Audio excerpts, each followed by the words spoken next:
দর্শক বন্ধুরা, রাখির রান্নাঘরে আপনাদের স্বাগত জানাচ্ছি। আজকে নিয়ে চলে এসেছি পাকা আমের ফিরনি।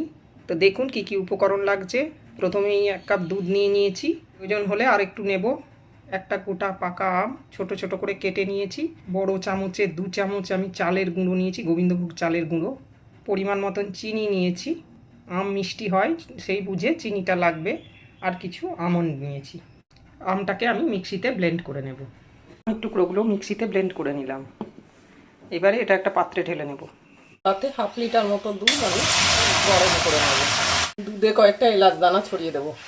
দুধটা একটু ফুটুক, তারপরে এই বড় চামচের 2 চামচ ভেজানো গোবিন্দভোগ চাল এর মধ্যে মিশিয়ে দেব। এবারে দুধে আমি চালটা মিশিয়ে দেব। এবার কিন্তু ক্রমাগত নাড়তে থাকতে হবে, না হলে চাল দানা বেঁধে যেতে পারে। এবারে আমি 1 বাটি চিনি এই মিশ্রণে মিশিয়ে দেব। আপনার চাইলে চিনিটা কম বেশি করতেই পারেন, আমটা মিষ্টি বুঝে সেই রকমভাবে করতে হবে। আম যদি খুব মিষ্টি হয় তাহলে চিনির পরিমাণ কম দেবেন।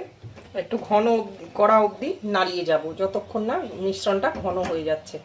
মিশ্রণটা আমার অনেকটাই ঘন হয়ে গেছে। এই সময়ে আমি একটু ড্রাই ফ্রুট এর মধ্যে মিশিয়ে দেব। কাজু, কিশমিশ, আমন্ড কুচি করে রেখেছিলাম, মিশিয়ে দিলাম। মিশ্রণটা আমার ঘন হয়ে গেছে, দেখুন কতটা ঘন হয়ে গেছে।